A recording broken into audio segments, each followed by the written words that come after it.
जय हिंद प्यारे साथियों, स्वागत है आप सभी का एक बार फिर से।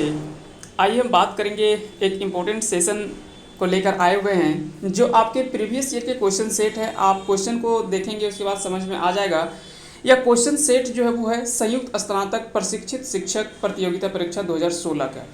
दरअसल यह फॉर्म जो था वो टीचर जो संयुक्त स्नातक स्तर पर यानी ग्रेजुएशन लेवल का जो टीचर का जो क्वेश्चन था, ग्रेजुएट लेवल का जो था आपका टीचर का, ठीक है। यह क्वेश्चन जो है वो सेट था।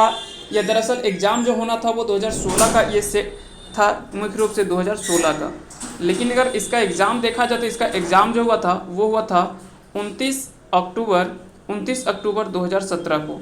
29 अक्टूबर 2017 को यह सेट एग्ज़ाम हुआ था। चाहे तो आप इसको देख सकते हैं, कहीं भी आपको यह क्वेश्चन किसी भी बुक में मिल जाएगा, ऐसा नहीं कि नहीं मिलेगा। लेकिन चलिए एक एक करके सारे सवालों को देखेंगे। इसमें टोटल हम बात करें तो इसमें टोटल 150 क्वेश्चंस आपको खोल के देखने मिलेंगे। हम आज डिस्कस करने वाले हैं 150 महत्वपूर्ण प्रश्नों को जो 2017 के ग्रेजुएशन लेवल का टीचर एग्ज़ाम जो हुआ था, टीचिंग एग्ज़ाम हुआ था, उसी का ये सवाल है। और बता दें कि यह सेट हूबहू सेट था और यह सेट जो था वो सेट सी, यानी जिसका सेट सी था उसका ये उसी के आधार पर यह सेट जो वो तैयार किया गया है। तो उसी को लेकर हम बात करने वाले हैं, एक एक करके सभी चीज़ों को समझते चलेंगे। आज का पहला सवाल है कि जाड़े मौसम में कौन गीत बिहान साँझ बड़ी प्रेम से लोग गावहत। तो अगर बात करें जाड़े के मौसम में कौन गीत बिहान साँझ बड़ी प्रेम से लोग जो है वो गावहत, तो इसका जो सही आंसर हो जाएगा, इसका राइट आंसर क्या हो जाएगा, तो इसका राइट आंसर होगा ऑप्शन बी यानी घेरा गीत। घेरा गीत इसका सही आंसर हो जाएगा। खोरठा भाषा में पहिल पीएचडी के करवैया हत। तो खोरठा भाषा में अगर पहले पीएचडी करने वाले अगर व्यक्ति देखा जाए कि पहले खोरठा भाषा में पहले पीएचडी करने वाले कौन व्यक्ति हैं, तो इसका सही आंसर होगा ऑप्शन सी यानी गजाधर महतो। याद रखेंगे, गजाधर महतो खोरठा भाषा के पहले पीएचडी धारक करता है, तो ये भी आपको ध्यान में रखना है। धनी चल गे ओसाम कहानी के लेखक हत। यानी यहाँ पे पूछा गया कि धनी चल गे ओसाम कहानी के लेखक के हत, तो इसका सही आंसर हो जाएगा doctor BN. Ohdar. BN. Ohdar इसका राइट आंसर हो जाएगा। जे करम पर्व मनवे है ओकरा कहल जा है। तो जो कर्म पर्व मनाया जाता है या जो कर्म पर्व मनाते हैं उसे मुख्य रूप से करमैती कहा जाता है, उसे मुख्य रूप से करमैती कहा जाता है। तो याद रखेंगे, करमैती या करमैतिन उसे कहा जाता है। कर्म पर्व की अगर बात करें तो यह भादो माह के इंजोरिया में एकादशी, जिस दिन एकादशी होता है शुक्ल पक्ष की एकादशी को, तो उसी दिन जो है वो कर्म पर्व मनावल जा है। कर्म पर्व की अगर बात करें तो यह भाई बहन के शुभ्र प्यार के प्रतीक मानल गेल है। आगे चलते अगला सवाल है कि राज्य के बोकारो कमेटी बाटे ले कौन सम्मान से सम्मानित करल गेल है। तो विश्वनाथ दसौंधी राज, यहाँ पे राज याद रखेंगे, उन्हीं के नाम पर है। विश्वनाथ दसौंधी राज जी के बोकारो कमेटी बाटे कौन सम्मान से सम्मानित करल गेल है। तो वहाँ पे उनको जो सम्मानित किया गया था वो पानुरी स्मृति सम्मान से सम्मानित किया गया था। तो विश्वनाथ दसौंधी राज को बोकारो कमेटी जो है वो खोरठा बोकारो कमेटी, उसमें जो है वो यह सम्मान से सम्मानित किया गया था, पानुरी स्मृति सम्मान से। अगला सवाल है question number 6, professor Dinesh Dinmani के जन्म कब भेल है। तो प्रोफेसर दिनेश दिनमणि के जन्म का अगर आपसे पूछा जाए तो 13 सितंबर 1969 को इनका जन्म हुआ है। तो याद रखेंगे, दिनेश दिनमणि का जन्म 13 सितंबर 1969 को इनका जन्म हुआ था। करम पर्व ककर कथा कहल जाए। तो कर्म पर्व जो है वो ककर कथा कहल जाए। तो कर्म पर्व में कर्मा और धर्मा, यानी कर्म और धर्म, ये दोनों की कहानी जो है वो इसमें मुख्य रूप से कही जाती है। तो याद रखेंगे, कर्मा और धर्मा इसका सही आंसर हो जाएगा। तो इस तरह से इसका सही आंसर होगा ऑप्शन बी। अगला सवाल है कि प्रोफेसर शशि कौन काले साहित्यकार लागत। तो प्रोफेसर शशि की अगर बात करें तो यह आधुनिक काल के साहित्यकार के रूप में माने जाते हैं। तो ये भी आपको ध्यान में रखना है। अगर बात करें प्रोफेसर शशि, तो यह जो है वो झारखंड के रांची के विमेंस कॉलेज जो है वहाँ के ये प्रोफेसर के रूप में, विमेंस कॉलेज जो है वहाँ पे प्रोफेसर के पद पर भी कार्यरत हैं। अगला सवाल है कि रूसल पुटूस कविता संग्रह के भूमिका के लिखल हत। तो रूसल पुटूस कविता संग्रह की भूमिका जो है वो किसके द्वारा लिखा गया है, तो इसका सही आंसर होगा ऑप्शन डी यानी डॉक्टर ए के झा। ए.के. झा का पूरा नाम है अजीत कुमार झा, याद रखेंगे अजीत कुमार झा इनका पूरा नाम है। अगला सवाल है कि खोरठा साहित्य सदानिक भाषा विज्ञान के लेखक हैं। तो खोरठा साहित्य सदानिक भाषा विज्ञान के लेखक कौन है? तो इसका भी सही आंसर हो जाएगा ए.के. झा। ए.के. झा ही इन्होंने ही खोरठा साहित्य सदानिक भाषा विज्ञान भी लिखा है। अगला सवाल है कि मंगरा खोरठा दिल्ली कौन वाचक संज्ञा लागे? तो जब भी किसी हमने बोला कि किसी पार्टिकुलर व्यक्ति, स्थान या किसी वस्तु का नाम अगर आपसे देखा जाए तो वो जो है वो व्यक्ति वाचक संज्ञा के अंतर्गत आता है। यहाँ पे क्या है कि खोरठा जो है वो खोरठा एक भाषा का, एक व्यक्तिगत भाषा की बात कर रही है। अगर पूछे कि भाषा क्या है तो भाषा एक जातिवाचक संज्ञा है, क्योंकि यहाँ पे भाषा एक जाति को बता रहा है। लेकिन भाषा में भी अगर बोले कि हिंदी क्या है, हिंदी क्या है, खोरठा क्या है, नागपुरी क्या है, नागपुरिया क्या है, इस तरह से अगर आपसे पार्टिकुलर किसी भाषा के बारे में पूछ लिया जाए तो वो क्या हो जाएगा, व्यक्तिवाचक संज्ञा के अंतर्गत आता है। तो खोरठा में इसे व्यक्तिवाचक या व्यक्तिवाचक संज्ञा कहा जाता है। उसी प्रकार अगर बात करें मंगरा, तो यह एक व्यक्तिगत नाम है, आदमी का नाम है। अगर आपसे बोले कि लड़का क्या है तो लड़का एक जातिवाचक संज्ञा के अंतर्गत आएगा। उसी प्रकार लड़की की अगर बात करें तो लड़की भी जातिवाचक संज्ञा के अंतर्गत आएगा। लेकिन लड़का में पार्टिकुलर कोई नाम ले ले, रोहन, सोहन, मोहन, मंगरा, बुधना, जो भी इस तरह के नाम अगर आपसे देखने को मिले तो वो जो होगा वो किसके अंतर्गत आ जाएगा, तो व्यक्तिवाचक संज्ञा के अंतर्गत आता है। उसी प्रकार स्थान में अगर बात करें तो दिल्ली, मुंबई, पटना जो भी है, रांची, ये सब क्या है कि पार्टिकुलर या किसी व्यक्तिगत नाम आपसे पूछा गया है तो ये जो आ जाएगा ये सारा व्यक्तिवाचक संज्ञा के अंतर्गत आ जाएगा। जातिवाचक संज्ञा हमने बात कर लिया, जैसे पर्वत, नदी, मानव, मनुष्य हो गया, लड़का, लड़की, औरत, ये सभी जो है वो किसके अंतर्गत आ जाएगा, तो ये जातिवाचक संज्ञा के अंतर्गत आ जाएगा। समूहवाचक संज्ञा, इसे गोठवाचक संज्ञा भी कहा जाता है।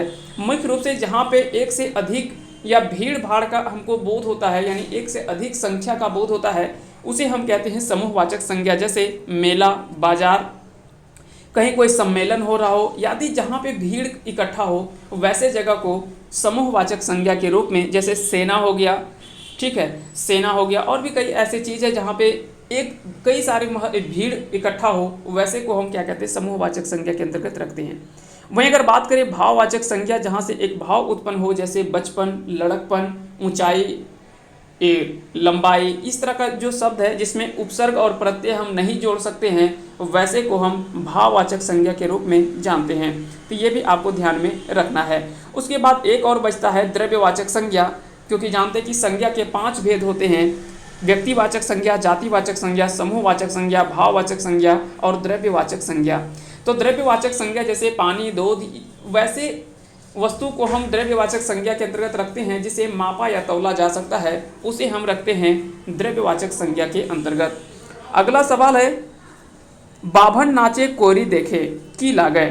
तो बाभन नाचे और कोरी देखे, इसका सही यह एक रूप से कहावत है, यह एक कहावत कहा गया है। यानी एक आदमी काम कर रहा है और दूसरा आदमी जो है वो देख रहा है, लेकिन उसका सपोर्ट नहीं कर रहा है, उसका हेल्प नहीं कर रहा है, उसी को कहा गया है कि बाभन नाचे और कोरी देखे। यानी जो बड़ा व्यक्ति होता है, बहुत बार होता है कि घर के बड़े व्यक्ति जो वो काम कर रहे हैं और छोटे व्यक्ति देख करके थोड़ा सा वहाँ पे बता रहा है या डायरेक्शन दे रहा है कि थोड़ा ऐसे होना चाहिए, थोड़ा ऐसे होना चाहिए, तो उसी को लेकर ये जो है वो मुख्य रूप से बताया गया है। तो याद रखेंगे यह एक कहावत है, ठीक है। पटतर अगर बात करें तो पटतर जो है वो खोरठा में लोकोक्ति को पटतर कहा जाता है। पटतर जो है वो लोकोक्ति को कहा जाता है। सुन कहनी और जान कहनी, सुन कहनी जो है ये जैसे किसी भी लोग पुराने काल के जो भी कहावतें हम सुनते हैं उसको सुन कहनी कहा जाता है। जो पुराने काल से दादा दादी या तो जो बूढ़े बुजुर्ग हमको सुनाते आते हैं उसको सुन कहनी कहा जाता है ना। उसके बाद अगर बात करें पहेली की, तो पहेली 2 प्रकार की होती है। एक जो आसान वे में हम समझ लेते हैं उसे हियाली कहा जाता है, जो आसानी से हम समझ लेते हैं उसको हियाली कहा जाता है, ठीक है। और जो थोड़ा कठिनाई होता है हमको पहेली समझने में, उसको जो वो फांकी कहा जाता है, उसे क्या कहा जाता है, फांकी। अगर बात करें खोरठा में मुहावरा का, तो मुहावरा को खोरठा में आहना कहा जाता है। खोरठा में मुहावरा को क्या कहा जाता है, तो आहना कहा जाता है। तो इस प्रकार से अगर बात करें तो यहाँ से कंप्लीट आपको सारा चीज़ समझ में आ गया होगा। चलते हैं आगे, अगला सवाल देख लेते हैं चित्रा रानी खोटा लोक कथा के रचनाकार बतावा। तो चित्रा रानी जो है खोटा लोक कथा के रचनाकार कौन है? तो इसका सही आंसर होगा शिवनाथ परमाणिक। शिवनाथ परमाणिक जिनको उपनाम है मानिक, मानिक उपनाम से जाना जाता है, इनको मानिक उपनाम से जाना जाता है, ये भी आपको याद रखना है। जैसे चित्तरंजन महतो का उपनाम है चित्रा, तो कई बार लेखक के या रचनाकार के उपनाम से आपसे सवाल जो वो पूछा जाता है कि इनके उपनाम जो क्या है, या तो चित्रा उपनाम से कौन जाने जाते हैं, मानिक उपनाम से कौन जाने जाते हैं, तो इस तरह के सवाल भी कई बार पूछे जाते हैं। जैसे एके झा को झारपात कहा जाता है, एके झा को झारपात के नाम से जाना जाता है, तो ये भी आपको ध्यान में रखना है। आगे चलते हैं, अगला सवाल है कवि जयदेव झूमर के रचनाकार के लागत। तो कवि जयदेव झूमर के रचनाकार के लागत, तो इसका सही आंसर होगा शेखर गंगवार। शेखर गंगवार इसका सही आंसर हो जाएगा। सैतल साड़ा केकर कविता संग्रह है? तो सैतल साड़ा अगर बात करें तो यह जो है वो कृष्णचंद्र दास आला की प्रमुख कविता संग्रह है। तो कृष्णचंद्र दास इनका भी उपनाम जो वो आला है, तो कई बार पूछा जाता है कि आला उपनाम से कौन जाने जाते हैं, तो कृष्णचंद्र दास को आला कहा जाता है। जब भी आप किसी का नाम पढ़ें, किसी साहित्यकार का, कवि का, तो उनका पूरा नाम पढ़ें ताकि आपको बार बार इन चीज़ों को उपयोग करते करते धीरे धीरे चीज़ें आसानी से समझ में आ जाता है, फिर उसको चीज़ों को रटना नहीं पड़ता है।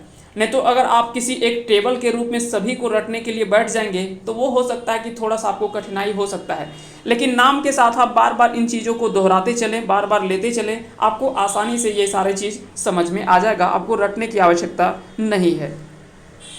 अगला सवाल है कि खोटा गद्य पद्य संग्रह के प्रधान संपादक के लागत। तो खोटा गद्य पद्य संग्रह के प्रधान संपादक ए.के. झा है। तो याद रखें कि अजीत कुमार झा, ए.के. झा इन्हीं खोटा गद्य पद्य संग्रह के प्रधान संपादक है। तो याद रखेंगे इसका सही आंसर होगा डॉक्टर ए.के. झा, इसका सही आंसर हो जाएगा।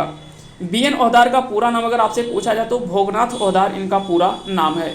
भोगनाथ ओहदार इनको पूरा नाम है, ये भी आपको ध्यान में रखना है। सावन भादो के महीना में गावे जाए वाला लोकगीत कौन है? तो सावन भादो महीना में जो गावे वाला गीत है उसे कहा जाता है खास पेलिया। तो याद रखेंगे इसका सही आंसर क्या हो जाएगा, खास पेलिया इसका सही आंसर हो जाएगा। आगे चलते हैं अगले सवाल की ओर। अगला सवाल है दीनमणि जी का मायक नाम बतावा। तो दिनेश दीनमणि जी के माता का नाम क्या है, यह आपसे सवाल में पूछा गया है। तो इसका सही आंसर होगा फूलू देवी, इसका राइट आंसर हो जाएगा। पसरल शब्द के उल्टा शब्द लागे। तो पसरल का अर्थ होता है यानी फैला हुआ। तो अगर बात करें इसको उल्टा अगर बात करें तो इसका उल्टा जो हो जाएगा वो होगा ढुम्बा। तो खोटा में ये शब्द है, खोटा शब्दावली है, थोड़ा सा आपको कठिनाई हो सकता है, लेकिन इन चीज़ों को आपको ध्यान में रखना है। बौड़ तो हो गया बड़ा का अर्थ, यानी यहाँ पे बड़ा का बात कर रहा है, और छोट हो गया छोटा। पसरल यानी फैला हुआ, और ढुम्बा यानी समतल या सैतल जिसको बोलते हैं। खोटा में इसे सैतल भी कहा जाता है, याद रखेंगे इसे सैतल भी कहा जाता है, सैतल भी कहा जाता है।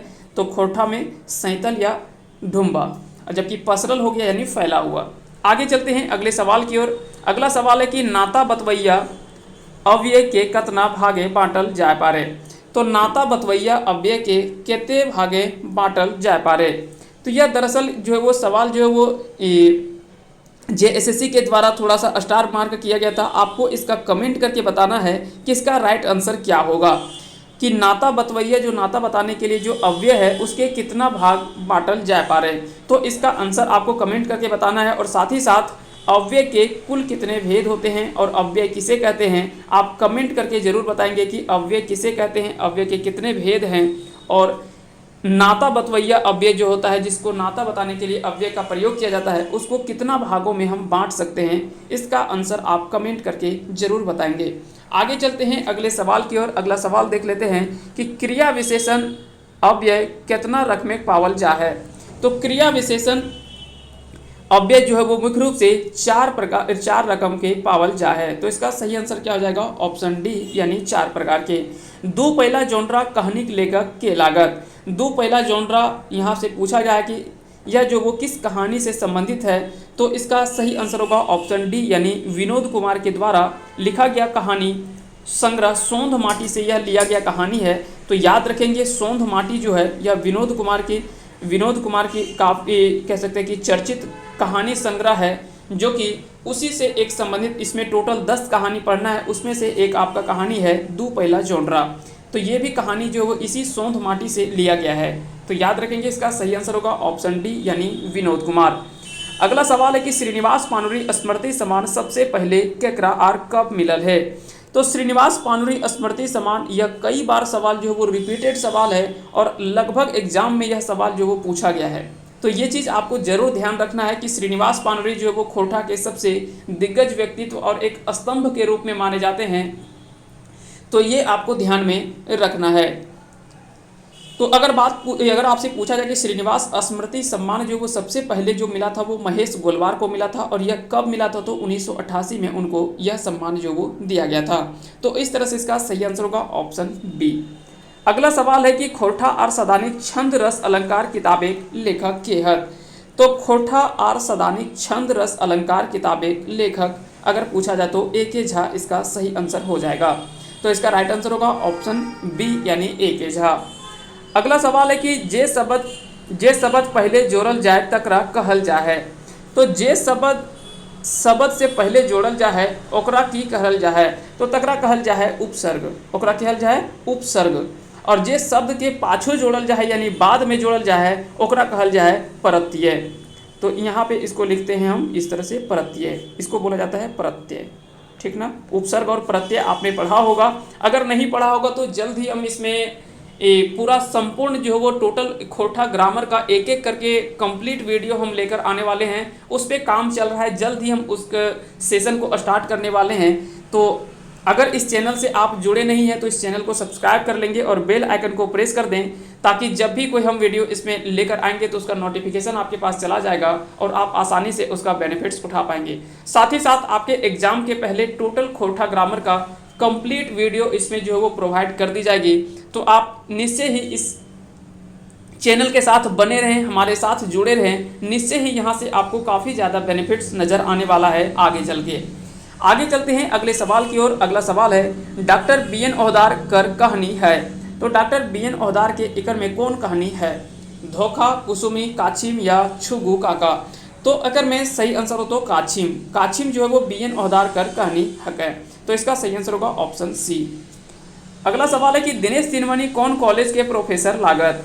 तो दिनेश दिनमणि कौन कॉलेज के प्रोफेसर लागत। तो इसका सही आंसर होगा RTC कॉलेज और मांझी। RTC कॉलेज और मांझी में ये प्रोफेसर के पद पर कार्यरत है। तो इसका सही आंसर होगा ऑप्शन ए यानी RTC कॉलेज और मांझी।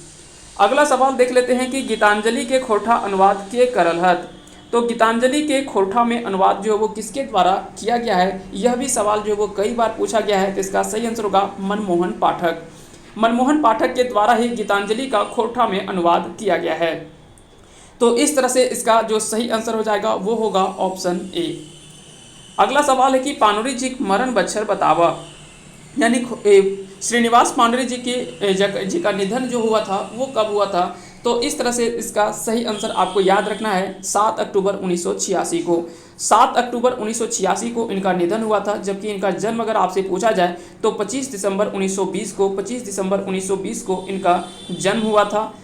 इनका जन्म हुआ था तो 25 दिसंबर 1920 को। यही कारण है कि 25 दिसंबर को हर वर्ष 25 दिसंबर को खोरठा दिवस के रूप में मनाया जाता है। तो याद रखेंगे खोरठा दिवस इन्हीं के जन्म दिवस के शुभ अवसर पर मनाया जाता है। जैसे झारखंड राज्य स्थापना दिवस हम जानते हैं कि बिरसा मुंडा जी के जन्म के शुभ अवसर पर, क्योंकि उनका भी जन्म 15 नवंबर 1875 को हुआ था, जिनके कारण से हर वर्ष 15 नवंबर को झारखंड का स्थापना दिवस और उसी दिन जो वो झारखंड राज्य के स्थापना दिवस के रूप में मनाया जाता है।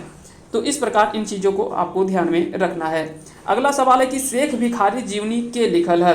तो शेख भिखारी जीवनी आपको कई सारी जीवनियाँ पढ़ना है, जिसमें से अगर पूछा जाए कि अगर शेख भिखारी जीवनी जो लिखा गया है वह किसके द्वारा लिखा गया, तो यह डॉक्टर पारसनाथ महतो के द्वारा यह जीवनी जो है वो लिखा गया है शेख भिखारी जी के ऊपर। अगला सवाल है कि पानुरी जी पहिल एकल खोरठा छपल संकलन बतावा। तो पानुरी जी के पहिल एकल खोरठा छपल संकलन बतावा।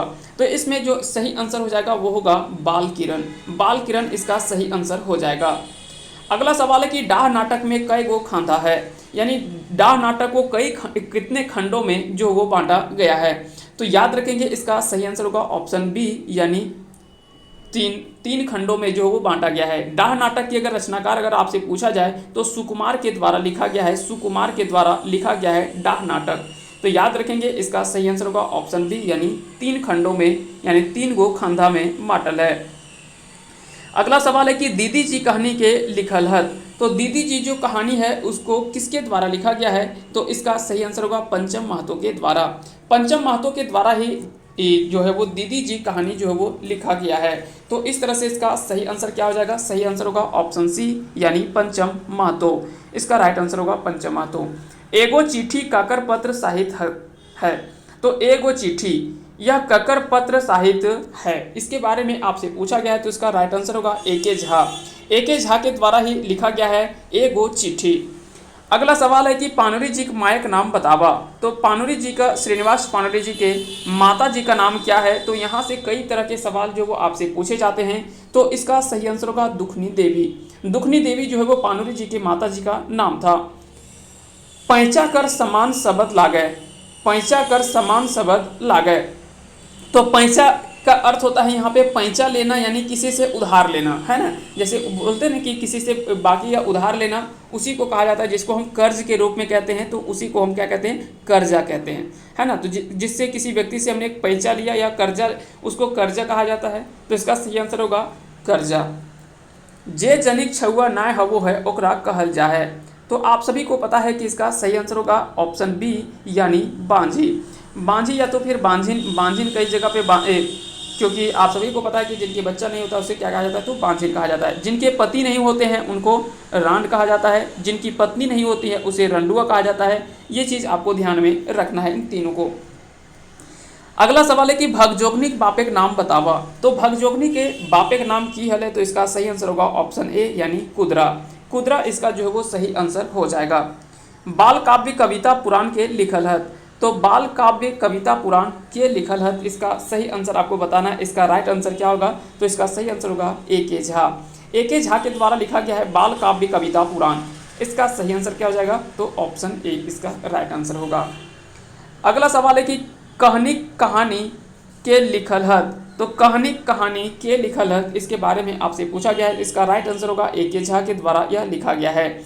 दिनमणि जी प्राचीन काल की नामे डाकहत।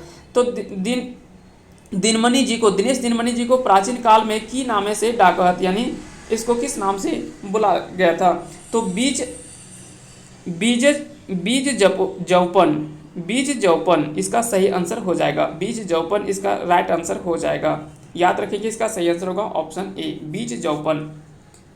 अगला सवाल है कि खोरठा आधुनिक काल के कवि लागत। तो खोरठा के आधुनिक काल के कवि अगर आपसे पूछा जाए तो इसका सही आंसर होगा ऑप्शन के अकॉर्डिंग दिनेश दिनमणि, इसका राइट आंसर हो जाएगा। जबकि दलेल सिंह अगर बात करें तो खोरठा के सबसे प्राचीन कवियों में से एक माने जाते हैं। कवि सबसे प्राचीन साहित्यकार के रूप में माने जाते हैं राजा दलेल सिंह को।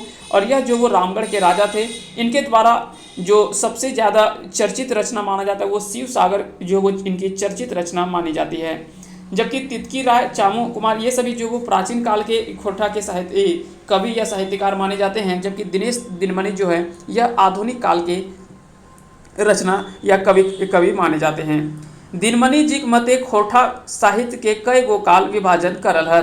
तो दिनेश दिनमणि जी के मत से खोरठा साहित्य के कई गो काल विभाजन करल गेल है।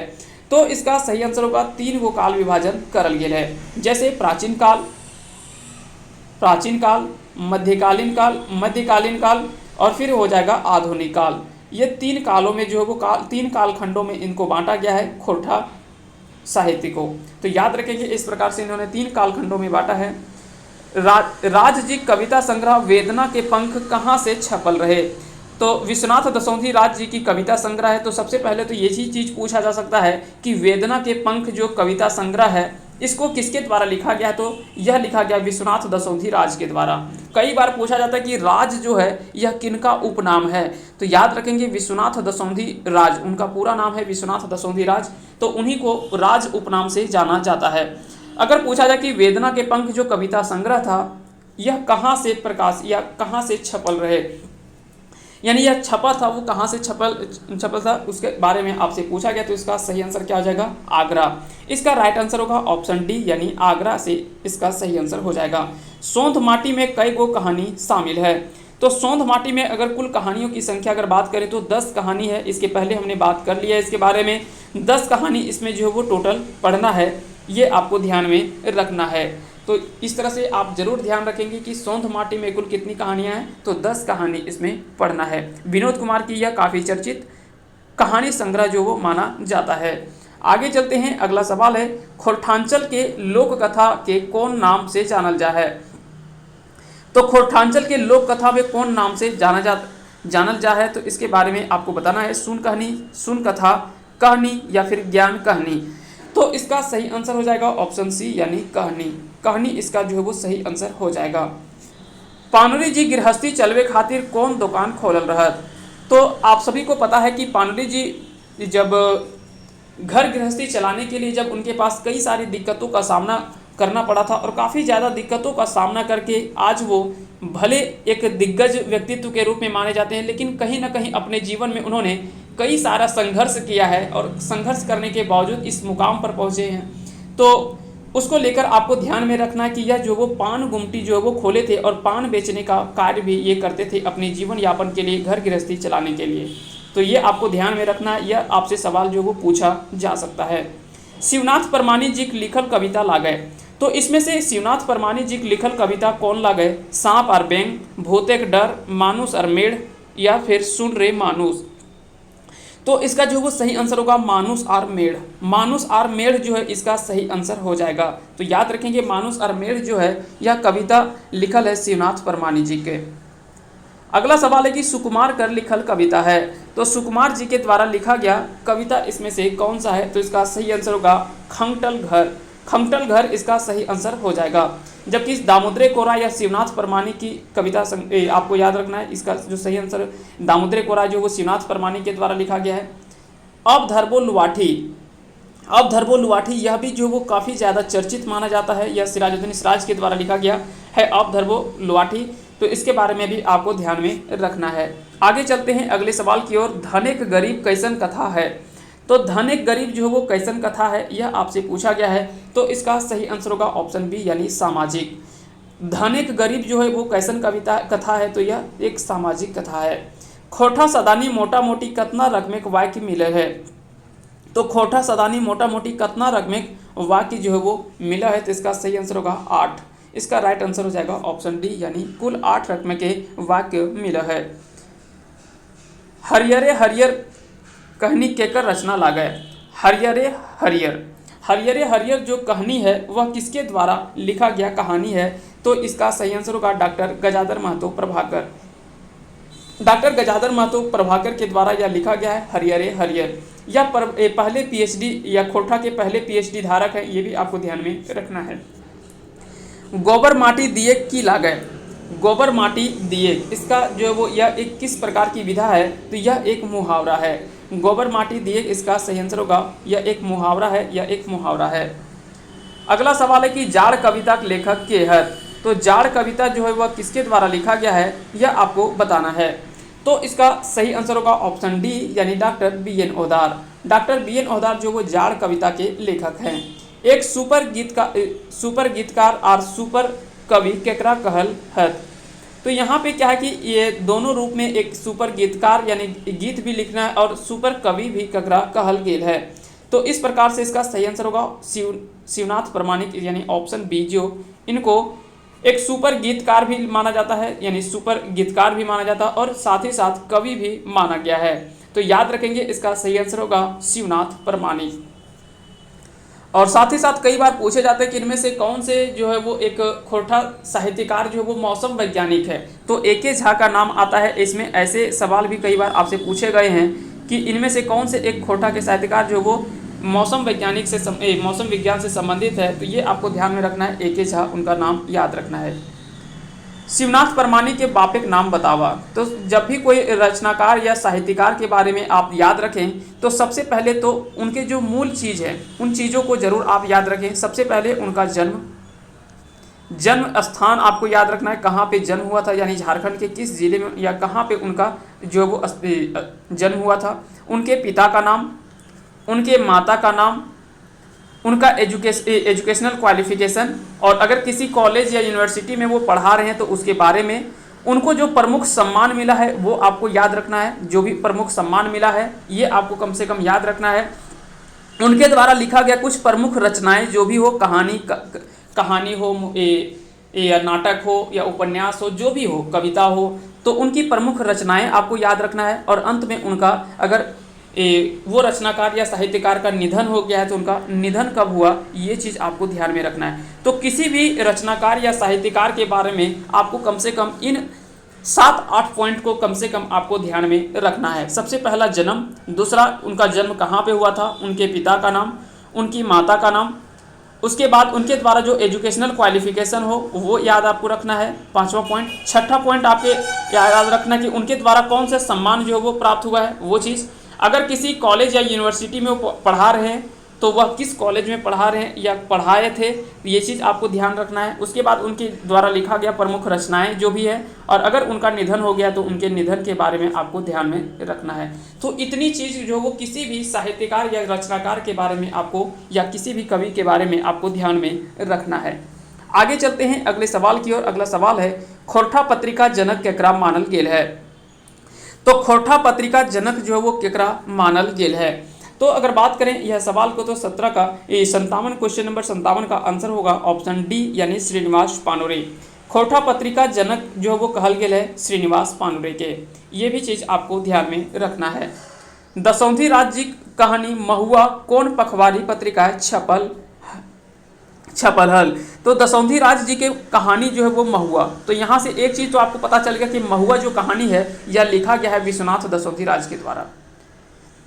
यह कौन पखवाड़ी पत्रिकाएं छपल हल। तो यह जो छपा था वो किस पखवाड़ी यानी पख होता है, यानी 15 दिन का एक पख होता है, उसी को पखवाड़ी कहा जाता है। एक महीने 30 दिन का मंथ होता है, उसमें 2 भागों में बांट दीजिए, 15 दिन का एक पख और दूसरा जो होता है 15 दिन का एक पख। पहले पख को कहा जाता है शुक्ल पक्ष और दूसरे को कहा जाता है कृष्ण पक्ष। तो ये 2 पक्षों में बटा होता है, यानी 15 दिन का एक पक्ष होता है। ये चीज़ आपको ध्यान में रखना है। तो यानी यह पत्रिका था वो 15 दिन में 15 दिन में छपता था, यानी एक महीने में ये पत्रिका 2 बार छपता होगा, है ना। तो इसके बारे में पूछा गया कि किस पत्रिका पखवाड़ी पत्रिका में जो वो छपा था महुआ जो है कहानी विश्वनाथ दसौंधी राज का। तो इस प्रकार जो इसका सही आंसर होगा खोरठा। खोरठा जो है वो पखवाड़ी पत्रिका था, उसी में जो वो यह छपा था। इसका सही आंसर हो जाएगा 58 का क्वेश्चन नंबर जो आंसर हो जाएगा सी। बोनेक बोल किताबें संपादन के करल है। तो बोनेक बोल किताबें जो वो संपादन किसके द्वारा किया गया है, तो इसका सही आंसर होगा रमनिका गुप्ता। रमनिका गुप्ता इसका जो वो सही आंसर हो जाएगा। झा जी के बापे का नाम की है। तो ए.के. झा जी के पिता का नाम जो वो लक्ष्मी नारायण झा है। लक्ष्मी नारायण झा इनके पिता का नाम है। ये आपको ध्यान में रखना। इसका राइट आंसर होगा ऑप्शन बी। अगला सवाल है कि रूसल पुटूस कविता का रचनाकार है। तो रूसल पुटूस कविता के जो रचनाकार हैं उसके बारे में आपको बताना है। इसका सही आंसर होगा गिरधारी गोस्वामी। गिरधारी गोस्वामी के द्वारा ही रूसल पुटूस कविता के रचनाकार यही हैं। ऊ बड़ी तेज है, वाक्य सर्वनाम बतावा। तो यहाँ पे आपसे पूछा गया कि सर्वनाम, इसमें से ये जो सेंटेंस आपको लिखा गया पूरा, इसमें से आपको बताना है कि इसमें से जो है वो सर्वनाम कौन सा है। तो ऊ जो है कौन सी है, ऊ जो है वो क्या है, ऊ यहाँ पे सर्वनाम की बात की गई है।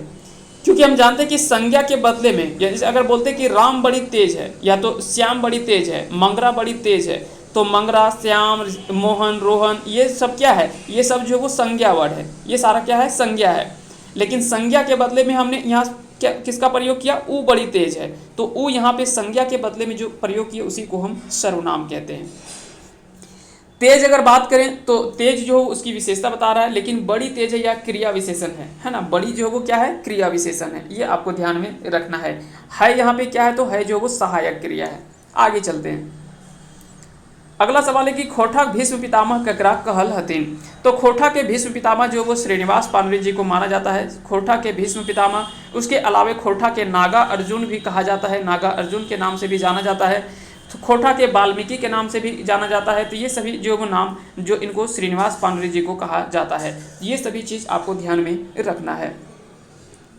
अगला सवाल है कि खोरठा गद्य साहित्य के जनक है। तो खोरठा गद्य साहित्य के जनक है। यहाँ पे क्या है कि थोड़ा सा आपको ध्यान में रखना है। इसका सही आंसर होगा लोक कथा, जो वो खोरठा साहित्य का जो वो जनक कहा जाता है लोक कथा को। इसका सही आंसर हो जाएगा ऑप्शन डी। अगला सवाल है कि फटीक चंद्र झा कर लिखल कविता है। तो फटीक चंद्र झा कर लिखल कविता कौन है। तो फटीक चंद्र झा के लिखल कविता जो है इसका सही आंसर होगा ऑप्शन बी यानी तितकी। तितकी जो है वो फटीक चंद्र झा के द्वारा लिखल कविता है। कार्तिक से फागुन तक कौन गीत गावल जा है? तो फागुन से लेकर जो कार्तिक से लेकर फागुन तक जो गीत गाया जाता है उसे किस गीत के नाम से जाना जाता है? तो इसका सही आंसर आपको बताना है। इसका सही आंसर क्या होगा? रंग भदरिया, गोलारी, रसधारी या फिर भटियाली? आपको कमेंट करके बताना है इसका सही आंसर क्या होगा। कार्तिक से फागुन तक जो गाया जाने वाला गीत है, गीत गावल जा है, ओकरा की कहल जा है। ऑप्शन में बताएंगे। इसके अलावे अगर फागुन में आपको कोई और गीत का नाम अगर आपको याद आ रहा है जो फागुन के महीने में गाया जाता है, उसका आंसर आप कमेंट करके ज़रूर बताएंगे कि वह कौन सा गीत है जो फागुन महीने में जो वो गाया जाता है, उसके बारे में आप कमेंट करके ज़रूर बताएंगे। आगे चलते हैं अगले सवाल की ओर। अगला सवाल देख लेते हैं। अगला सवाल है, उबार कहानी कौन किताब से लेल गेल है? तो उबार कहानी जो है वो यह किस कहानी से लिया गया है, यह आपसे सवाल पूछा गया है। इसका सही आंसर हो जाएगा ऑप्शन ए यानी सौंठ माटी से। सौंठ माटी डॉक्टर विनोद कुमार की जो कहानी संग्रह है, जिसमें टोटल 10 कहानी पढ़ना है, उसमें से जो है वो उबार भी एक कहानी है। ये आपको ध्यान रखना है। यह जो वो सौंठ माटी से लिया गया है और इसके रचनाकार कौन है सौंठ माटी के? तो हो जाएगा विनोद कुमार। विनोद कुमार इसका सही आंसर हो जाएगा, इसके लेखक है। तो इतना चीज़ आपको याद रखना है। आगे चलते हैं। अगला सवाल है खोठा के व्यंजन वर्ण के संख्या कितना है? तो खोठा के व्यंजन वर्ण के संख्या अगर आपसे पूछा जाए कि कुल कितने देखने को मिलता है, तो इसका सही आंसर आपको बताना है। इसका राइट आंसर क्या होगा? तो आप सभी को पता है कि 29 इसमें जो है वो सही आंसर हो जाएगा। 29 जो है इसमें व्यंजन वर्ण की संख्या खोठा में जो है वो देखने को मिलता है।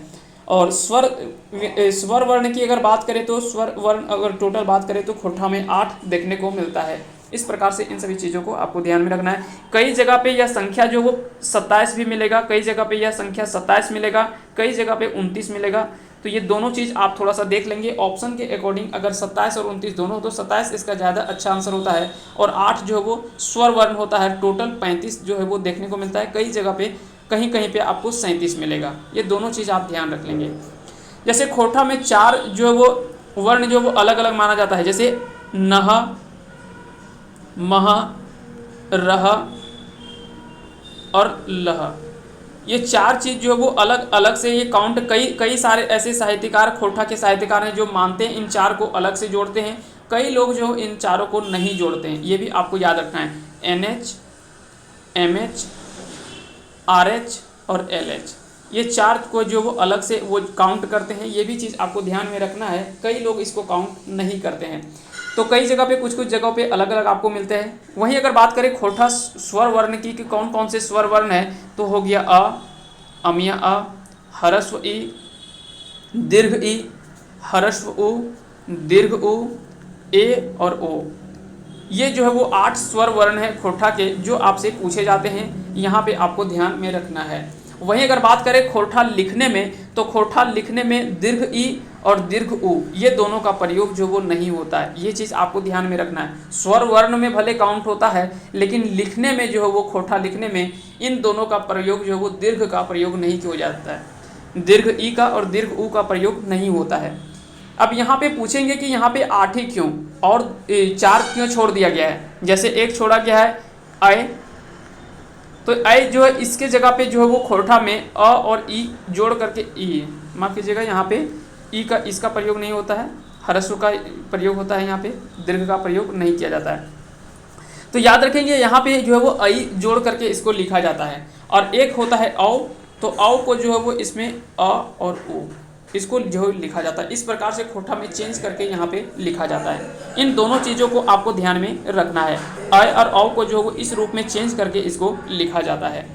अगर बात करें हम कि अगर एक दो शब्द अगर हम लिखें, जैसे एक शब्द हमने लिखा औरत, तो औरत को खोठा में अगर लिखेंगे तो खोठा में यह गलत माना जाता है। खोठा में औरत को हम इस प्रकार लिखते हैं, है ना। अगर खोठा में लिखे ऐनक, ऐनक अगर लिखे तो खोठा में ऐनक इस तरह से लिखेंगे। ये खोठा में जो वो सही है, जबकि ये खोठा में गलत है। ये दोनों चीज़ आपको ध्यान में रखना है। जबकि खोठा में अंग और अह, इन दोनों का भी प्रयोग जो वो नहीं किया जाता है। ये भी दोनों चीज़ का प्रयोग नहीं किया जाता है। आगे चलते हैं अगले सवाल की ओर। आग और धुआं कहानी के लेखक के लागत। तो आग और धुआं, इसके लेखक जो है वो कौन है? तो इसका सही आंसर क्या हो जाएगा? सही आंसर होगा दिनेश दिनमणि। दिनेश दिनमणि इसका सही आंसर होगा। डाह शब्द एक सही अर्थ किए गए, तो डाह का अर्थ होता है ईर्ष्या करना, डाह का अर्थ होता है ईर्ष्या करना। आगे चलते हैं अगले सवाल की ओर। अगला सवाल देख लेते हैं कि विराट और जग्गा कौन नाटक के पात्र लागत? तो जो विराट और जग्गा जो है यह किस नाटक के पात्र है? तो यह जो है वो डाह नाटक के पात्र है, डाह नाटक के पात्र है, ये आपको ध्यान में रखना है। प्रोफेसर कुमारी शशिक बापेक नाम बतावा। तो आप देख सकते हैं कि कितने सारे खोटा साहित्यकार हैं या कवि हैं जिनके पिताजी का नाम या माता का नाम यहाँ से कई बार सवाल जो या तो जन्म तिथि उनका या तो उनका जन्म जो वो कहाँ पे हुआ है, इस तरह के सवाल कई सारे सवाल देख चुके हैं। तो इस तरह के सवाल हर एग्जाम में पूछा भी जाता है, ये चीज़ आपको ध्यान में रखना है। तो प्रोफेसर कुमारी शशिक बापेक नाम किया है, तो रामेश्वर प्रसाद इसका राइट आंसर हो जाएगा। अगला सवाल है कि खोटा कहानी कुसमी के लेखक लागत। तो कुसमी यहाँ पे जो खोटा कहानी है इसके लेखक के हैं, इसका सही आंसर होगा ऑप्शन ए यानी श्रीनिवास पानोरे जी। श्रीनिवास पानोरे के द्वारा ही खोटा कहानी कुसमी जो है वो लिखा गया है। खोटा कौन भाषा परिवार में आवो है? तो आप सभी को पता है कि खोटा जो वो आर्य भाषा परिवार से संबंधित है, आर्य भाषा परिवार से संबंधित है। अगला सवाल है कि हिया खोटा हिया कहानी के रचनाकार के लागत। तो खोटा हिया कहानी के रचनाकार के है, तो इसका सही आंसर होगा भूषण राम विश्वकर्मा। भूषण राम विश्वकर्मा इसका जो वो सही आंसर हो जाएगा। दिनेश दिनमणि जी की कहानी बतावा। तो एक में लिखल 4 कहानी है, 4 कहानी में आपको बताना है कि इसमें से कौन सा कहानी जो है वो लिखा गया है दिनेश दिनमणि के द्वारा। तो दिनेश दिनमणि के द्वारा लिखा गया, अगर यहाँ पे कहानी देखें तो पगली मोर गेली। पगली मोर गेली इसका जो वो सही आंसर हो जाएगा। पगली मोर गेली इसका जो वो सही आंसर हो जाएगा। आगे चलते हैं। अगला सवाल है कि संज्ञा व सर्वनाम के गुण दोष बतवैया के कहल जा है। तो संज्ञा व सर्वनाम के जो गुण और दोष बताया जाता है उसे क्या कहा जाता है? तो उसे कहा जाता है विशेषण। तो ये आपको ध्यान में रखना है। और जो क्रिया की विशेषता बताते हैं उसे क्रिया विशेषण कहा जाता है। ये दोनों चीज़ आपको ध्यान में रखना है। ज्ञ और छ के बदले खोटा में की लिखल जा है। तो ज्ञ के की लिखल जाए तो गी लिखल जाए, और छ जो कि छ के आधा च और छ, या तो फिर कई जगह पे आपको आधा क और ख लिखल जाता है, या तो फिर इस तरह से जो वो लिखा जाता है। जैसे हमने लिखा परीक्षा, तो परीक्षा ये आपको देखने में लगता होगा ये परीक्षा सही है, लेकिन खोटा में ये परीक्षा गलत होता है। खोटा में परीक्षा अगर लिखना हो तो आधा च छमें छ ये सही होगा, या तो फिर परीक्षा लिख सकते हैं, आधा क और ख लिख सकते हैं, और ज्ञ के जगह पे गी शब्द का प्रयोग किया जाता है। ठीक है, जैसे विज्ञान, एक शब्द हमने लिखा विज्ञान, तो विज्ञान जो वो ये हिंदी के लिए तो सही है लेकिन खोटा के लिए गलत है। खोटा के लिए इसको लिखा जाता है विज्ञान। क्या लिखा जाता है? विज्ञान। इसको इस तरह से लिखा जाता है, या तो फिर यहाँ पे अंतस्या या का भी प्रयोग कर सकते हैं, लेकिन अंतस्या या बीच में जो होता है जब होता है तब यह अ के रूप में चेंज हो जाता है। ये भी आपको ध्यान में रखना है। सोहराय पर्व में ककर कथा सुनत। तो सोहराय पर्व में ककर कथा सुनत, तो इसका सही आंसर आपको बताना है। इसका सही आंसर क्या होगा? तो इसका राइट आंसर हो जाएगा ऑप्शन ए यानी फुचू आर फुदनी। फुचू आर फुदनी जो सोहराय पर्व जो है वो ककर कथा सुनत, तो एक सही आंसर हो जाएगा फुचू आर फुदनी। इसका जो है वो सही आंसर होगा। हो सकता है कि यह सवाल आपसे थोड़ा नया सवाल है, हो सकता है कि आपसे सवाल यह रिपीट कर सकता है, इसलिए यह सवाल आपके लिए जो वो काफ़ी ज़्यादा इंपॉर्टेंट बन जाता है। इन सवालों को आप जरूर ध्यान में रखेंगे। आगे चलते हैं। अगला सवाल है कि एके झाकर लिखल गद्य भाग बतावा। मुड़फुचका, तिलका मांझी, फूल या एगो चिट्ठी। इसमें से कौन जो है वो लिखा गया गद्य भाग है वो है एके झा का। तो एगो चिट्ठी ये पहले पूछा गया था कि एगो चिट्ठी के रचनाकार कौन है या के लिखल है, तो एके झा। अब यहाँ पे थोड़ा उल्टा करके पूछ दिया यही सवाल को, यानी एक सवाल आपने किया था तो वहाँ से 2 सवाल आपके बन रहे हैं। एके झाकर लिखल गद्य भाग बतावा, तो यह इसका सही आंसर होगा एगो चिट्ठी, इसका सही आंसर हो जाएगा। दसौंधी राज्य नाटक अजगर में समाज के देखवेक मुख्य विषय की है।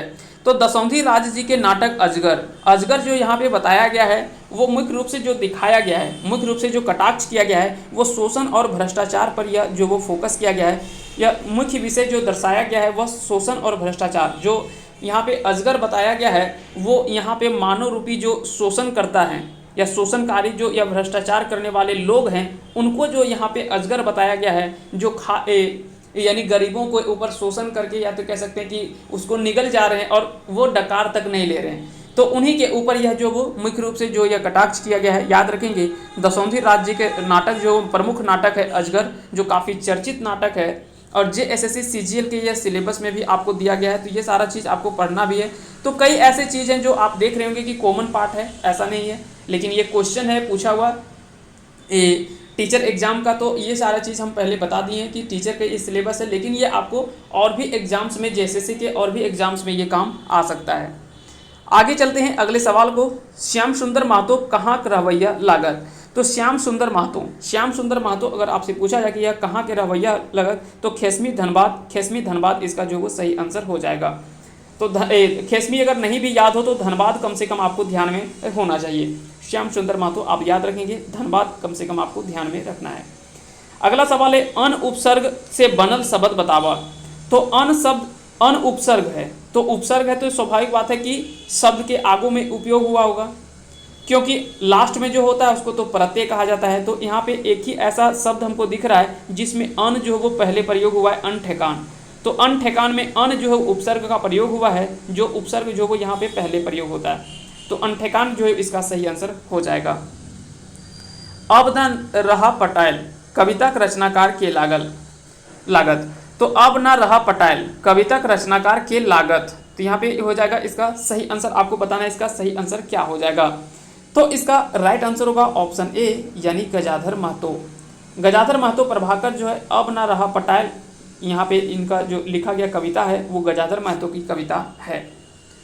अगला सवाल है कि शीतकालीन खोरठा लोकगीत मुख्य है। तो शीतकालीन खोरठा लोकगीत मुख्य है, तो इसका सही आंसर होगा दोहा इसका जो वो सही आंसर हो जाएगा। दोहा इसका सही आंसर हो जाएगा। नेत्रहाट यात्रा वृत्तांत के लिखलत। तो नेत्रहाट यात्रा वृत्तांत जो लिखा गया है, नेत्रहाट यात्रा वृत्तांत जो लिखा गया है वो BN औदार के द्वारा लिखा गया है, BN औदार जी के द्वारा लिखा गया है, ये आपको ध्यान में रखना है। झा जी के मते दसौंधी राज कौन काले कवि लागत। तो AK झा जी के द्वारा दसौंधी राज जो वो कौन काले कवि लागत। तो इसमें भी थोड़ा सा कई अलग अलग जो साहित्यकार है वो अपना अपना अलग अलग मत और अलग अलग थोड़ा विचार यहाँ पे मतभेद देखने को मिलता है, इसलिए कन्फर्म यहाँ पे किसी को आप सही और गलत नहीं ठहरा सकते। जब तक आप उस चीज़ के बारे में आप अच्छे से डिटेल से नहीं पढ़ें तब तक आप किसी को उतने आसानी से नहीं बोल दें कि ये गलत है ये सही है, क्योंकि अलग अलग साहित्यकार ने अलग अलग विचार अपना दिया है। ठीक है, तो ये भी चीज़ आपको ध्यान में रखना है। यहाँ पे जो AK झा ने बताया जो दसौंधी राज कौन काले कवि है, तो यहाँ पे बताया गया कि मध्यकाले के कवि लगे। खोरठा भाषा क्षेत्रीय रूप कई गो है। तो खोरठा भाषा के क्षेत्रीय रूप जो है वो यहाँ पे 6 है, जबकि AK झा ने कुल 2 क्षेत्रीय भाषा को बताया है। तो ये भी आपको ध्यान में रखना कि अगर AK झा के द्वारा खोरठा भाषा क्षेत्रीय रूप के विभाजन कई क्षेत्र में करल गया है तो 2 क्षेत्र में, तो वो आपको ध्यान रखना है। लेकिन जनरल जो ज़्यादातर लोगों ने जो मान्यता प्राप्त दिया है वो दिया है मान्यता 6 क्षेत्रों में, जैसे गोलवारी हो गया, सिखरिया हो गया, खास पहलिया हो गया, पार नदिया हो गया, संथाल परगनिया हो गया। ये सब चीज़ आपको ध्यान में रखना है, यहाँ से भी सवाल जो वो पूछे जा सकते हैं। अगला सवाल जो वो पूछा गया है कि खोरठा में विरह गीत के की कहल जा है। तो खोरठा में जो विरह गीत है उसे किस नाम से जाना जाता है, उसे क्या कहा जाता है, तो उसे कहा जाता है उदासी। याद रखेंगे उसे क्या कहा जाता है, तो उसे उदासी कहा जाता है। महेंद्र नाथ गोस्वामी सुधाकर की कहानी है। तो महेंद्र नाथ गोस्वामी सुधाकर की कहानी जो है वो है ऋण शोध इसका जो वो सही आंसर हो जाएगा। सौंध माटी विनोद कुमार जी के लिखल संग्रह लागे। तो सौंध माटी जो है विनोद कुमार जी के लिखल संग्रह जो है वो किस प्रकार की संग्रह है, किस प्रकार का संग्रह है। कहानी और जीवनी, कविता और निबंध, या तो होगा नहीं तो ये तो गलत है। कहानी और कविता, कहानी और निबंध, तो ये आपको बताना है कि यह जो वो किस प्रकार की रचना है। तो इसका सही आंसर होगा ऑप्शन डी, यानी कहानी और कविता। कहानी और कविता जो वो सौंध माटी जो है वो विनोद कुमार जी के लिखल संग्रह लागे। आज़ादी गीत नामक कविता कौन किताब से लेल गेल है। तो आज़ादी गीत यह किस कविता जो वो लिखा गया है वह कौन किताब से लिया गया है। फरीश डहर, सौंध माटी, नचनी काकी या फिर कविता पुराण। तो इसका जो वो सही आंसर होगा सौंध माटी से ही लिया गया है। लेकिन हमको क्या है कि जब आप JSSC CGL में देखते होंगे तो JSSC CGL जो है, JSSC CGL में जो आपको पढ़ना है वो सौंध माटी की 10 कहानी को ही सिर्फ पढ़ना है, यहाँ पे कविता को नहीं पढ़ना है। इसलिए आप कविता हो सकता है कि यहाँ पे नहीं समझ में आ रहा होगा, लेकिन इसमें कविता भी शामिल है। याद रखेंगे इसमें कहानी और कविता दोनों को शामिल किया गया है। तो यह किताब एक है पूरा सोंध माटी, जिसमें से 10 कहानी और कविता को इसमें शामिल, कहानी और कविताओं को शामिल किया गया है। ठीक है, अगला सवाल है कि मेला कौन काव्यिक सर्ग है। तो मेला जो है कौन काव्यिक सर्ग है, ये आपको बताना है। इसका सही आंसर होगा दामोदर कोराय। दामोदर कोराय यह शिवनाथ परमानी के द्वारा लिखा गया यह प्रमुख काव्य है, तो ये भी आपको ध्यान में रखना है। उसी से संबंधित एक सर्ग है मेला। ठीक है, अगला सवाल है तोय चालबे बाके कौन काल बतावा। तो यहाँ पे तोय चालबे, यहाँ पे कौन वाक्य का प्रयोग किया गया है, कौन काल का यहाँ पे बताना है कि कौन से काल इसमें से पता चल रहा है। तो इससे जो वो भविष्यत काल यानी तोय चलबे, ये तो पता नहीं कि चलेगा कि नहीं चलेगा। जैसे मैं खाऊंगा, मैं जाऊंगा, तो मुझे ये नहीं पता कि मैं जाऊंगा या नहीं जाऊंगा। तो ये एक भविष्यत काल की बात कर रहे हैं हम, पहले भविष्यवाणी कर रहे हैं। जो वर्तमान काल में हम कार्य कर रहे हैं उसको हम वर्तमान काल कहते हैं। जो कार्य हम पूर्ण कर चुके हैं उसे भूतकाल कहा जाता है, और जो कार्य हम करने वाले होते हैं उसे भविष्यत काल के रूप में जाना जाता है। तो काल के कई बार भेद पूछे जाते हैं कि काल के कई गो भेद है, तो काल के कुल 3 गो भेद है, काल के कुल 3 गो भेद है। ठीक है, फिर यहाँ पे है वर्तमान काल, भूतकाल और भविष्यत काल। फिर आपसे पूछा जाता है कि वर्तमान काल के कई गो भेद है, तो 3 गो भेद है। भूतकाल के कई गो भेद है, तो 6 भेद है। भविष्य काल के गो भेद है, तो 3 गो भेद है। यहाँ से फिर अंदर से भी सवाल पूछ लिया जाता है कई बार, ये भी आपको याद रखना है। जैसे वर्तमान काल में भी एक होता है सामान्य वर्तमान काल, एक होता है अपूर्ण वर्तमान काल, एक होता है पूर्ण वर्तमान काल। तो इस तरह से 3 वर्तमान काल में भी अलग अलग टाइप होते हैं। अगला सवाल है कि खोरठा एक मौनी फूल किताबिक लेखक लागत। तो खोरठा जो है एक मौनी फूल जो है वो एक मौनी फूल जो है यह जो है एक कविता संग्रह है ना। एक मौनी फूल जो है यह एक कविता संग्रह है। यह किताब के लेखक आपसे पूछा गया कि इसके लेखक कौन है, तो संतोष कुमार महतो के द्वारा यह लिखा गया एक मौनी फूल है, जिसमें कुल 31 कविताओं को शामिल किया गया है। कुल इसमें 31 कविताओं को आपको पढ़ना है। तो याद रखेंगे एक मौनी फूल में टोटल 31 कविता है, और यह एक कविता संग्रह है। जिसके लेखक कौन है, तो संतोष कुमार महतो इसका सही आंसर हो जाएगा। सोंध माटी किताबें कहानी हक है। तो यहाँ पे आपको बताना है कि इसमें से कौन सा कहानी जो वो सोंध माटी किताब से संबंधित है। सोंध माटी में 10 कहानी है। 10 कहानियों में से एक मलकी बहू जो है इसमें जो है ये याद रखेंगे, इसका जो है वो सही आंसर हो जाएगा मलकी बहू, इसका सही आंसर हो जाएगा। आगे चलते हैं, अगला सवाल है कि पानुरी जी कहानी के नाम बतावा। नाम है, तो पानुरी जी कहानी के नाम है। तो पानुरी जी के कहानी के नाम आपसे यहाँ पे पूछा गया है। तो सोंध माटी विनोद कुमार का लिखा हुआ है। कुसुमी अभी हमने थोड़ी देर पहले देखा था, कुसुमी जो है यह पानुरी जी के द्वारा लिखा गया है। तो इससे पहले थोड़ा देर पहले पूछा था कि श्रीनिवास पानुरी जी के लिखल कुसुमी जो है वो कौन सी है। तो यह एक कहानी है। तो यहाँ पे क्वेश्चन जो है वो घुमा फिरा करके एक ही सवाल से देख सकते हैं कि 2-2 सवाल बन रहा है। अगर आप एक सवाल अच्छे से ध्यान से पढ़ें तो वही सवाल से 2-3 सवाल आपके बन रहे हैं। माला फूल कर संपादित के करल है। तो माला फूल के संपादित के करल है, तो श्रीनिवास पानुरी इसका जो वो सही आंसर हो जाएगा। सुकुमार जी के लिखल नाटक है। सुकुमार जी के लिखल नाटक कौन सा है, तो डाह इसका सही आंसर हो जाएगा। उद्वासल कर्ण जो है यह श्रीनिवास पानुरी जी के द्वारा लिखा गया प्रमुख जो है वो नाटक माना जाता है। यह पहली नाटक भी मानी जाती है उनका। आकाशवाणी रांची खोरठा लोकगीत एक मंदरिया कलाकार के लागत। तो इसका जो वो सही आंसर हो जाएगा ऑप्शन सी, यानी हीरालाल सोरेन। हीरालाल सोरेन जो वो आकाशवाणी रांची खोरठा लोकगीत एक मंदरिया कलाकार के लागत। तो इसका सही आंसर होगा हीरालाल सोरेन, इसका जो वो सही आंसर हो जाएगा। अगला सवाल है कि भगजोगनी उपन्यास के मुख्य नायिका के नाम बतावा। तो भगजोगनी के उपन्यास के मुख्य नायिका जो है इसका नाम भी जो वो भगजोगनी ही है। भगजोगनी के बाप के नाम बतावा। तो भगजोगनी के बाप के नाम की है। तो यह सवाल कह सकते हैं कि एक ही सेट में रिपीटेड सवाल है। आप देख सकते हैं कि यह सवाल जो वो पहले भी हम देख चुके हैं। तो भगजोगनी के बाप के नाम बतावा, तो इसका सही आंसर होगा कुदरा। जे वर्षा ऋतु में गीत गावल जाए ओकरा कहल जाए। तो जे गीत जो वो वर्षा ऋतु में गावल जाए ओकरा कौन कहल जाए, तो भदरिया गीत ओकरा कहल जाए, ओकरा भदरिया कहल जाए। काहे कि यह सावन भादो के महीने में यह गीत गाया जाता है वर्षा ऋतु में, उस समय इसी को भदरिया गीत कहा जाता है। बनवो बेटा छुआ कविता के कवि लागत। तो बनवो बेटा छुआ, तो इसका जो वो कवि किसके द्वारा, इसके कवि कौन है, तो ए के झा के द्वारा लिखा गया यह कविता है बनवो बेटा छुआ। महुआ नामे कहानी केकर लिखल लागे। तो यह भी सवाल जो वो रिपीटेड सवाल है, आप इसको भी हमने पहले बात कर चुके हैं कि वहाँ पे क्या था कि थोड़ा क्वेश्चन पूछने का तरीका अलग था कि दसौंधी राज के लिखल महुआ कौन प्रकार के रचना लागे। तो वहाँ पे ऑप्शन दिया हुआ था कहानी है, कविता है, उपन्यास है, नाटक है। लेकिन यहाँ पे उल्टा कर दिया कि महुआ नामे कहानी लेखल केकर लिखल लागे। तो उसी को हमने बोला कि यह सवाल जो वो घुमा फिरा के पूछ सकता है। और देखिए एक ही सेट में आपको एक एक सवाल को दो बार रिपीटेड पूछा गया है। तो ये कह सकते हैं कि ये इस तरह के सेट बहुत ज़्यादा ईजी होते हैं, क्योंकि हर कोई इस तरह के सवाल जो वो थोड़ा सा भी अगर ध्यान से आप पढ़े होंगे तो इन सभी चीज़ों को आप आसानी से कर पाएंगे। अगला सवाल जो है उसको देख लेते हैं। खोरठा एक गादा गद्य किताबे लेखक के हत। तो खोरठा एक गादा गद्य किताबे लेखक के हत। तो इसका जो वो सही आंसर हो जाएगा ऑप्शन सी यानी ए के झा। दिनमणि जी के बापे का नाम बतावा। दिनेश दिनमणि जी के पिता का नाम क्या है, यह आपसे पूछा गया है। तो लगभग अगर देखा जाए तो लगभग खोरठा के जितने साहित्यकार हैं सबके पिता और माता का नाम जो वो लगभग आपसे पूछ लिया गया है इस सेट में। यहाँ पे इसका सही आंसर होगा महेश्वर महतो। महेश्वर महतो जो वो इसका सही आंसर हो जाएगा।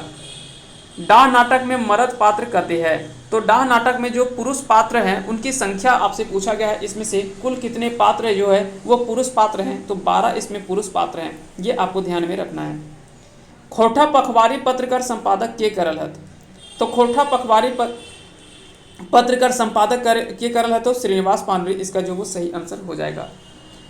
अगला सवाल है कि सीता करे कर जाही। सीता करे कर जाही अव्यय शब्द बतावा। तो यहाँ पे अव्यय शब्द आपको पूछा गया कि इसमें से अव्यय शब्द कौन सा है। तो करे कर, सीता करे कर जाही। तो इसका जो वो अव्यय जो है वो इसका सही आंसर क्या हो जाएगा ऑप्शन बी। राजजी खोरठा साहित्य सम्मेलन नामक संस्था गठन कहाँ करल है। तो विश्वनाथ दसौंधी राज्य जो है वो खोरठा साहित्य सम्मेलन नामक संस्था का गठन जो है वो कहाँ करल है। तो इसका जो वो सही आंसर क्या हो जाएगा, इसका सही आंसर होगा कतरासगढ़। इसका सही आंसर हो जाएगा कतरासगढ़, इसका सही आंसर हो जाएगा। स्वागत कविता लेखक के है। तो स्वागत जो है वो यह किस कविता के लेखक के है। तो इसका जो वो सही आंसर आपको बताना है। इसका राइट आंसर होगा ए के झा। ए के झा के द्वारा लिखा गया यह जो वो कविता संग्रह का भाग है, एक कविता है वो है स्वागत। ये आपको ध्यान में रखना है।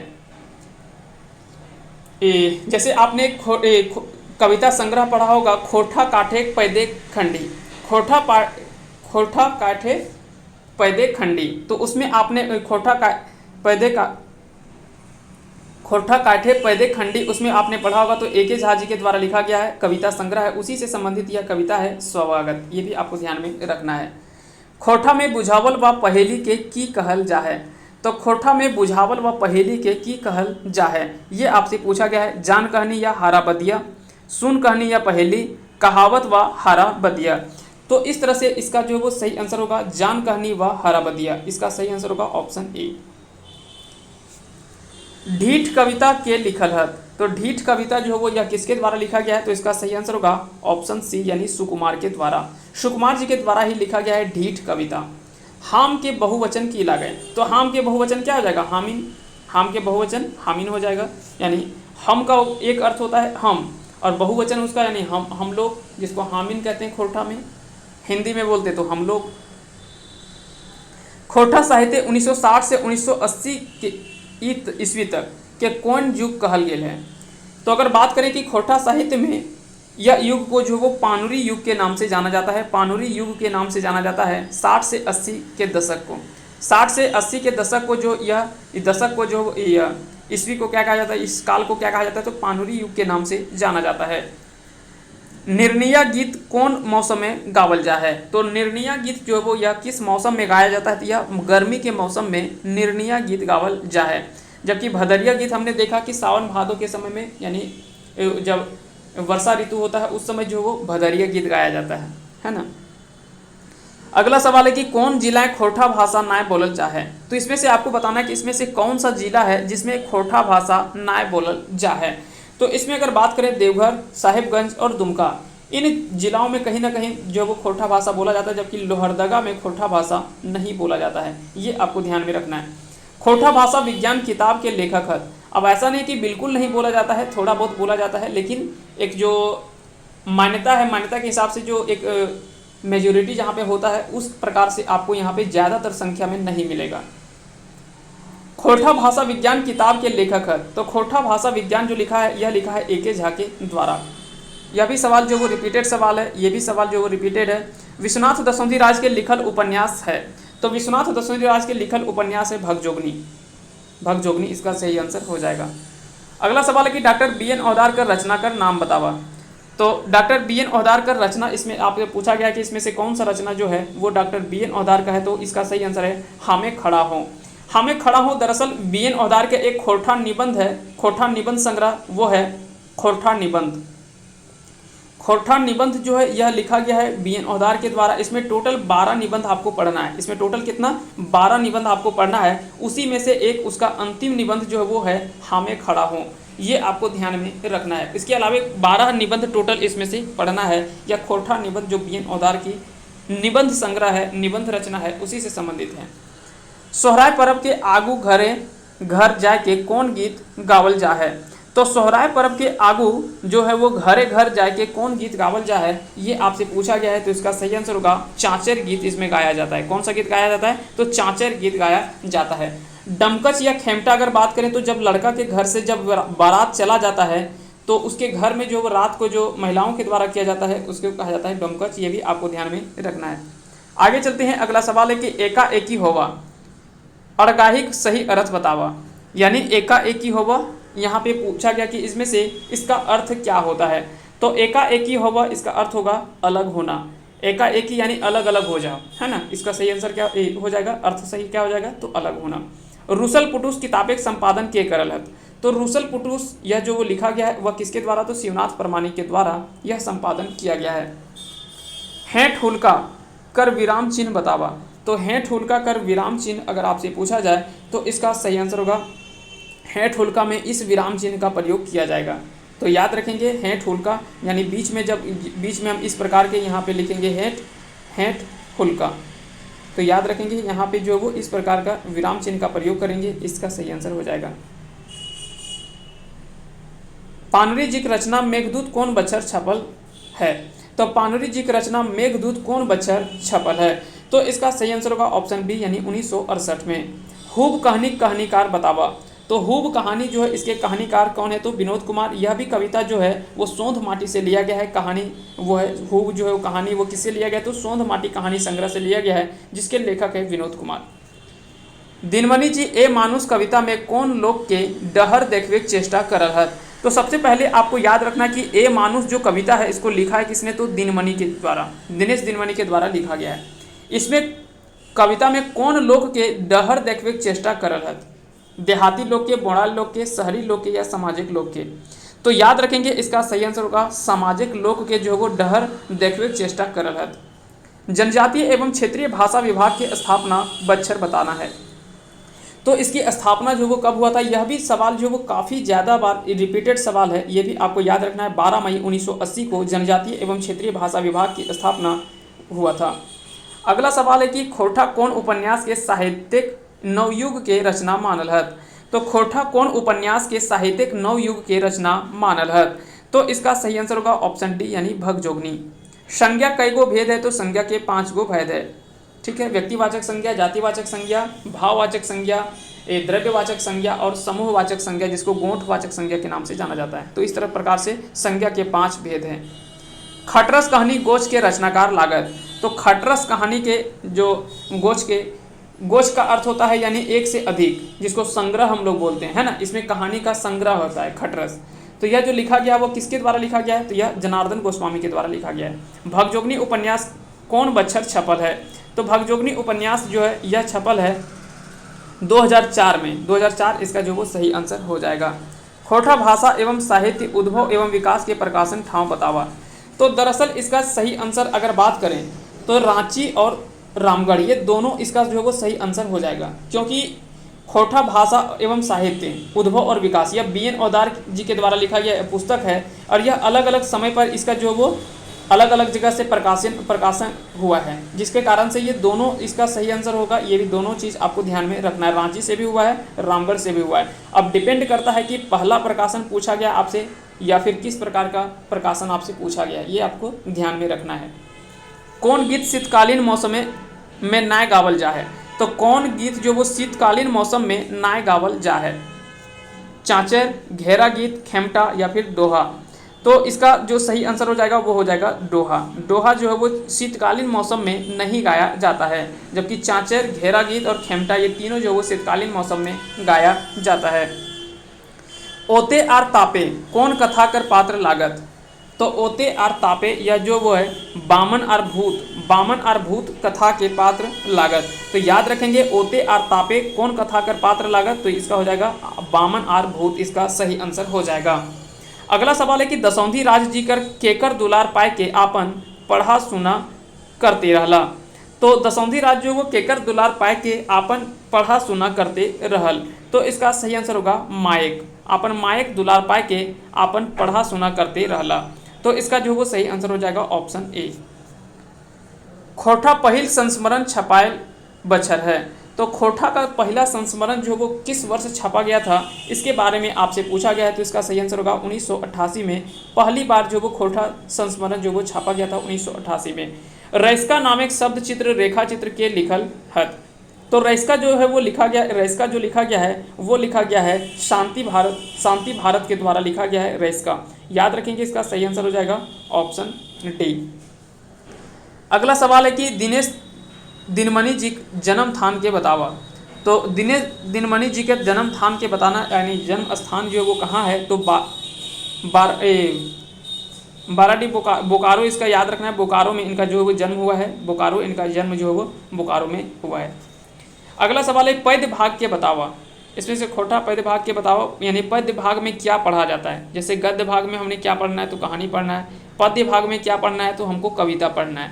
तो ये दोनों चीज़ आपको ध्यान में रखना है। गद्य भाग में क्या पढ़ना है, तो कहानी पढ़ना है। पद्य भाग में क्या पढ़ना है, तो यहाँ पे हमको पढ़ना है कविता।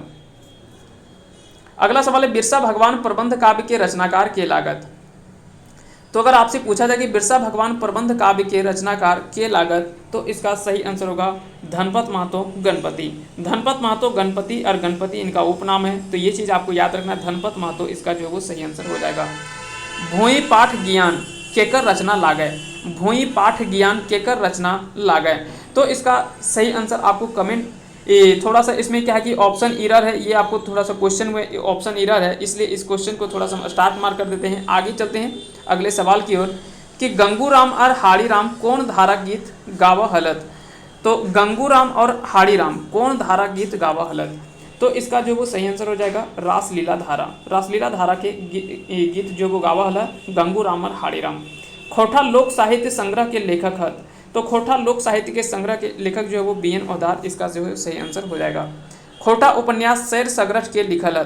तो खोटा उपन्यास, पहला तो आपको याद रखना है कि सैर सगरठ जो वो क्या है, यह एक उपन्यास है। यह क्या है, एक उपन्यास है, और इसको लिखा है A.K. झा ने। A.K. झा के द्वारा लिखा गया है सैर सगरठ, और यह एक चर्चित जो वो उपन्यास माना जाता है। पुटूस आर परास कविता के लेखक के है? तो पुटूस और परास के लेखक अगर आपसे पूछा जाए तो विश्वनाथ दसौंधी राज के द्वारा लिखा गया यह एक कविता है पुटूस आर परास। अगला सवाल है कि तेलगरे मुंडे आर तेल? तेलगर मुंडे आर तेल, यानी जिसके पास धन होता है उसी के पास उसी का थोड़ा सा और सम्मान भी होता है, उसी के पास और धन भी आता है, उसी को कहा गया है। यानी जिसके पास खाने का पहले से ऑलरेडी है तो उसी को और खाना मिलता है, लेकिन जो भूखा है उसको खाना नहीं मिलता है, तो उसी को कहा गया कि तेलगरे मुंडे आर तेल, यानी धनी को ही धन, धनी को ही धन, इसका जो वो सही आंसर हो जाएगा। तो इस प्रकार इसका राइट आंसर होगा ऑप्शन ए। बामा हाथ कविता कवि के लागत? तो बामा हाथ कविता के कवि जो है इसका सही आंसर होगा शिवनाथ प्रमाणिक। शिवनाथ प्रमाणिक इसका जो वो सही आंसर हो जाएगा। चलिए आपको एक क्वेश्चन का आंसर आपको कमेंट करके बताना है कि शिवनाथ प्रमाणिक का जन्म जो है वो कब हुआ था? शिवनाथ प्रमाणिक का जन्म जो है वो कब हुआ था? शिवनाथ प्रमाणिक का जन्म जो है वो कब हुआ था और कहाँ पे हुआ था? तो जन्म जो आपको बताना है कि जन्म जो है वो कब हुआ था और कहाँ पे हुआ था, ये स्थान आपको बताना है कि झारखंड के किस ज़िले में इनका जन्म जो हुआ था वो कहाँ पे या किस स्थान पे इनका जन्म हुआ था और जन्म इनका कब हुआ था। ये 2 चीज़ आपको कम से कम कमेंट करके बताना है। इसके अलावे अगर शिवनाथ प्रमाणिक जी के बारे में और भी डिटेल वाइज में अगर आप लिख सकते हैं तो आप ज़रूर लिखें, क्योंकि जब भी इन चीज़ों को आप लिखेंगे आप यकीन मानिए उस चीज़ को आप लंबे समय तक नहीं भूल पाएंगे। हम इसलिए नहीं बोलते हैं कि आप लिखें या तो हमें कमेंट की आवश्यकता है, ऐसा नहीं है। जब आप लिखेंगे तो आपको इन चीज़ों के बारे में आप डिटेल से पढ़ेंगे और उस चीज़ को लिखेंगे। जब आप लिखेंगे कई तरह की गलती होता है, उस चीज़ को फिर आप सुधार करेंगे, तो वहाँ से क्या है कि आप आसानी से इन चीज़ों को समझ जाएंगे। तो उम्मीद करते हैं कि आज का ये वीडियो सेशन आप सभी को पसंद आया होगा। अगर पसंद आया होगा तो इस वीडियो को लाइक करें, साथ ही साथ अगर चैनल पे नए हैं तो चैनल को सब्सक्राइब कर दें और बेल आइकन को प्रेस करें, ताकि आगे भी जब भी कोई वीडियो अपलोड करें तो उसका नोटिफिकेशन आपके पास चला जाए और आपको आगे भी आने वाले समय में यहाँ से बेनिफिट्स हो सके। तो आप सभी को बहुत बहुत धन्यवाद अंत तक बने रहने के लिए।